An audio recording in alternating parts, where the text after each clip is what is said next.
Welcome, welcome, welcome, Doctor Who fans. Welcome back to Big Mouth and welcome to my special report on Doctor Who in Crisis. I have been speaking for the past few days with my sources at the BBC and my sources who work on Doctor Who at a very lower level but do know things. And I feel very comfortable and confident about talking about this, but I also feel very sad because I am a Doctor Who fan. I remember first watching Tom Baker become Peter Davison, how much I loved that show, how much I used to video them and watch them again and again and again. Big Doctor Who fan. So excited when the revival happened. I even enjoyed Doctor Who, the movie. So yesterday it was confirmed by Doctor Who magazine that we will have no Christmas special, but we will have a special a week later on New Year's Day. I can tell you exactly why that is now that I've been talking to people. And the reality is they wanted to give us some content in 2019. Yes, it's also official from what my sources tell me. There will be no Doctor Who in 2019. There is no question about that. They have not started shooting a season 12. And at this moment in time, they have no plans to do so at this moment. Let me explain to you what's really going on. The BBC are having a rethink on Doctor Who creatively. They are not happy with the tone or the direction or its vanilla state that Chris Chibnall's been really giving us, and they are having a rethink. If you ask me right now, do I know if Chris Chibnall will continue as showrunner for a possible season 12, or if this cast or these characters, including the 13th Doctor, will carry on, I couldn't tell you, because that's where it is right now. Now let me just shoot something right down. Doctor Who does not rely on ratings. Doctor Who has never relied on ratings since the revival. It's always great to see Doctor Who's ratings being good or solid because we want the show we love to be popular and successful. But the reality is the BBC's motivation for Doctor Who has always been financial. This show makes so much money via streaming, via DVD and Blu-ray sales, through merch. So it's a big cash cow, and that's why it's not going to go that way. Doctor Who will never be cancelled. That's one thing I can tell you. It's not going anywhere, but you're not going to see it for at least a year after the New Year's Day episode, and that's because they're not happy, because they've been seeing people's reactions. I've also kind of, as I said before, I launched an investigation in a lot of these New Age Doctor Who fans tweeting. A lot of those Twitter accounts were false with fake followers, which I have reported to Twitter as well. So there's been a lot going on because of the political situation with Doctor Who. Now, if I was sitting here and we had a great Doctor and we had a great show and it wasn't so vanilla, no one would care. No one would be talking about a female Doctor, a male Doctor, or a Doctor played by a piglet. That's not the point here. Forget that. Forget the fact that I never wanted a female Doctor. As you all know from my previous videos, that was never a deal breaker, and I really expected Chris Chibnall to give us something special. The reality is he came out and announced no Daleks, no Cybermen, no Master, no classic creatures. So if you're going to do that, you have to give us something better, as difficult as that is, because at least Stephen Moffat did give us creatures which were as good and sometimes better than the classic monsters. The Silence being one of them. No one can say the Silence weren't great creatures with great imagination and a great concept. He hasn't given us anything. He's given us an alien who collects teeth of his victims and puts them on their face. Now that might sound really frightening and gross, but when you think about it, it's crap. It's vanilla. And that's what all of season 6 has been. Even though you get a really groundbreaking episode like Rosa, you're not in a hurry to rewatch it. It doesn't excite you. It's not Doctor Who. The Doctor isn't the Doctor. Her reactions aren't really doctorish, and she's just literally trying to impersonate David Tennant. Half the time, the reactions, and this is not Jodie's fault, of course, this is what she's been told to do. She's been sold a lemon, and she's been made to look stupid with everything that she said publicly. Excuse me. I've got something in my throat. It's Chris Chibnall. But so when I was talking to my sources, and they were very candid to me that the BBC were never the ones to decide for Chris Chibnall to take over Doctor Who. That was always a Stephen Moffat decision. They respected Stephen's decision to find someone to replace him. It's the same as Russell T Davies when Russell went to Stephen and asked him to be the showrunner, and of course Stephen jumped at it. Apparently Chris Chibnall was playing hardball. Chris Chibnall said that he wouldn't run the show unless it was done his way, totally his way, and that they cast a female in the role. Because the BBC wanted a certain schedule, they went with Chibnall, but they quickly kind of regretted their decision to let Stephen Moffat decide who took over the show. And right now, Stephen Moffat, I said it on Twitter, Chris Chibnall is Stephen Moffat's revenge, isn't he? So right now, the BBC are not happy. It's not the happy camp the Doctor Who social media account may show you. There's a lot of people in the BBC who do care about Doctor who do care about what we, the fans, think. I didn't think that was the case. I thought they were making Doctor Who for a new age audience, but they are not happy going forward. And this is, let me get one thing straight with you. Whatever excuse or justification used by the season's end for the delay in Doctor Who, we must make one thing increasingly clear. The reason for the delay is because the BBC are not happy, and I repeat, not happy with the creative direction of Doctor Who, and a creative rethink will be done. Now, that creative rethink will either be through via Chris Chibnall with Jodie Whittaker still being the Doctor. I've been told that Bradley Walsh will end by New Year's Day at least. I don't know if it's going to be on the finale on New Year's Day. Chris Chibnall will not be back. Sorry, I'm getting ahead of myself there. Bradley Walsh will not be back for another season. That's what I've always felt, and that's what I've been told by my sources. I hope they're reliable, and I hope I don't look like an idiot, but if I do, sometimes in life you trust the wrong people, don't you? But I'm confident about them because I've used them before with Doctor Who and other stuff as well. So I'm really confident that this will come to fruition. I'm not happy. I'm not happy about this. I'm not happy that the BBC are not happy about the vanilla direction that Chris Chibnall has taken. And it isn't this conversation, this narrative about Doctor Who being too politically correct. Doctor Who's always been woke. It's always been very leftist. It's always, been very diverse. It has been, certainly, since the revival. And no one can say any different. Never the issue for me. The major issue for me was the creative situation, that it wasn't very interesting. And in fact, I hate to say this, very boring, because he took the pacing from the classic series. Now, and I've seen what he's done with certain decisions he's made. He's taken elements of the classic series and tried to put them in modern Who. Now, you can use certain things from classic, and it works. But the pacing, you can't have the pacing of classic Who on modern day Who. It just doesn't work. It's absolutely ridiculous. It's a suicidal decision, and it's proved to do so. Now, as I've said, the ratings are not a deal breaker for the BBC, but when you look at it, it started off at over 8 million, and it's just gone, what was the last episode, 5.8, 5.7 or something.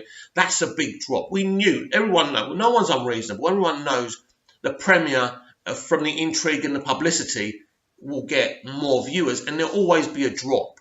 Always. So it was kind of important that it was over 8 million to give it something to fall to, if you know what I mean. So it dropped from 8 to 7 from the premiere to episode 2, which was great, and I kind of thought that's not a massive drop if you think about it, because if it could stick on 7 million for the rest of the series, I thought, then we're on to a winner. It didn't stick, because people started to get really, really quickly disinterested. I think there was a real passion for people to want Jodie's Doctor to be successful, to work.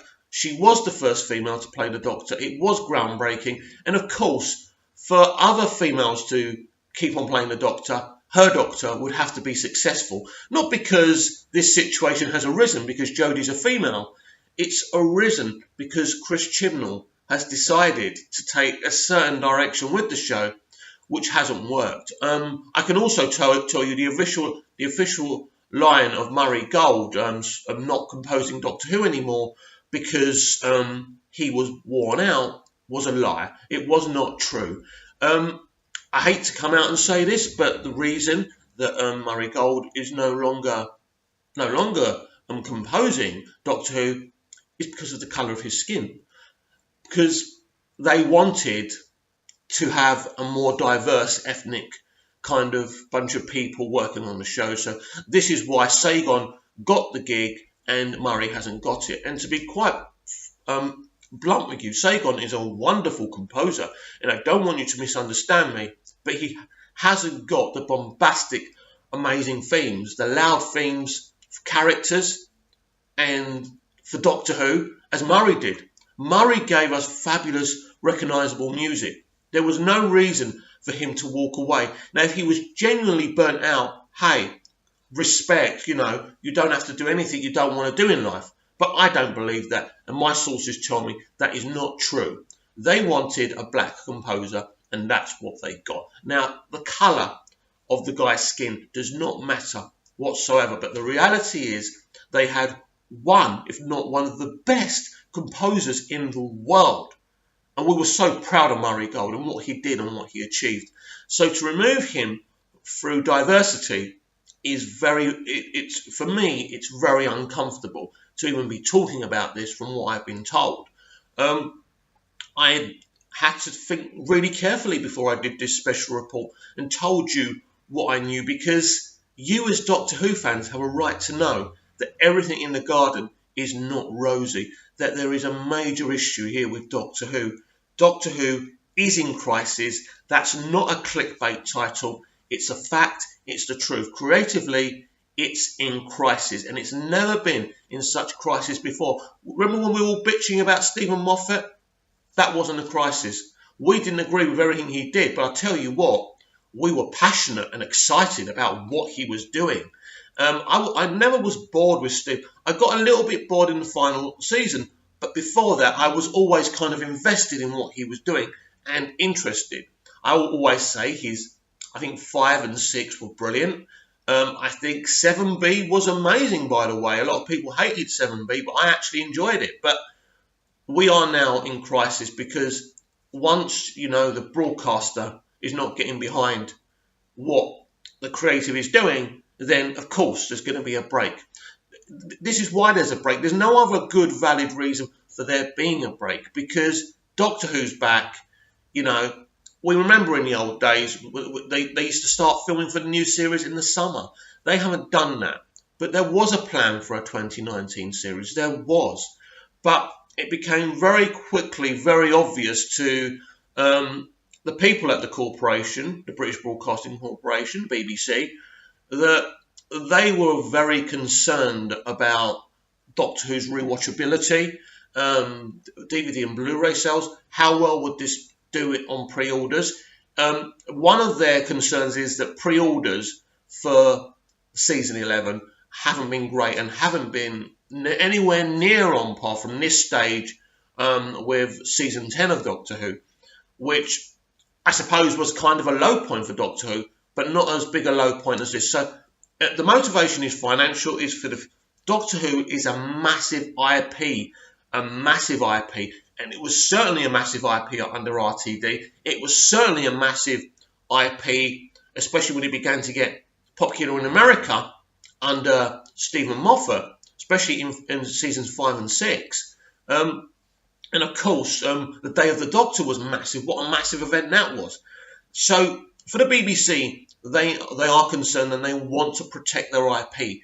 And you could understand why they want to do that. And as I say, I hate to repeat myself, this is why the delay. You can sit there and you can try and protect what's going on. You can say, no way would that happen. No way is that why the delays. They just want to take their time and create something special, or the actors have got other work to do, or Chris Chibnall's going to take his time. There's nothing to take his time about, right? He's completed season 11. He could have been working while this was airing, right? He could have been working on the new series. You could have had another September kind of release date and premiere date for season 12. That's obviously not going to happen. There are even no specials planned for next year apart from the New Year's Day one. So when you have a massive IP like Doctor Who, you don't just give it a break for no reason. When we had No Who that year, when the BBC decided to go with the Olympics, was it? That was a massive disgrace. And you kind of looked at it and you thought, what's going on here? And I think they just kind of looked at it and said, well, people are not particularly happy with it. Let's just take it off, man. Let's give it a rest and let's see if we can kind of re-energize. I never agreed with that. I thought it was despicable and disgraceful. And we're having a similar thing now where Doctor Who literally will have one episode in 2019. That's nothing to be proud of. There's nothing to kind of find justifications about. Doctor Who will not be seen in 2019 apart from the New Year's Day special because there are creative problems and the BBC are actually concerned, and they're kind of learning lessons from the Moffat era where they just let that ride, where they're going to say, do you know what? We have to talk amongst ourselves as a board of people what we do with Doctor Who next. Do we get rid of it? No, it makes too much money for us. It's a big IP. We have to make the right decisions, and our decisions should never be political. It should all be about the creative element. And this is where it's all gone wrong with television and film now. And the creative element, of course, is being left behind for political propaganda. The public are fed up of it. Some of the people in the industry, not just at the corporation, are fed up of it. And there will be a change in that direction of that tide eventually when people say, well, you know, we're a business here. What's the saying? Go woke, get broke, something like that anyway. So you've got to understand that, you know, the BBC are extremely concerned. But I would say, for once in this generation, the wokeness is nothing to do with why Doctor Who's in trouble. It is a creative thing. He's got it wrong. He's made it too vanilla. No one argues. There's no disagreement. There's nothing there. There's no drama between the characters and the companions and the Doctor. It just does not work. And this is because Chris Chibnall sees life in the world in a certain way, and he wants us to see it that way as well. Well, sorry, mate, you can't tell us how to feel and how to think and how to want to consume our Doctor Who. Chris Chibnall has got his first season, very wrong. So as I say, they either give him a chance to have a rethink or they get rid of him. Personally, I would just like for him to move on very quickly so we just do not carry on. Now, whether they can carry on with Jodie as the Doctor, I don't know. But it's unbelievable how quickly this situation has ended in tears and resulting with no Doctor Who in 2019. I love Doctor Who. We all love Doctor Who. We all want the best for Doctor Who. And we're not getting it right now. Let's hope the decisions the BBC are making now result in a better Doctor Who in 2020. Thank you very much. Have a super day. Like, subscribe, dislike, I don't mind. Share the video, share the channel, and let's start a conversation.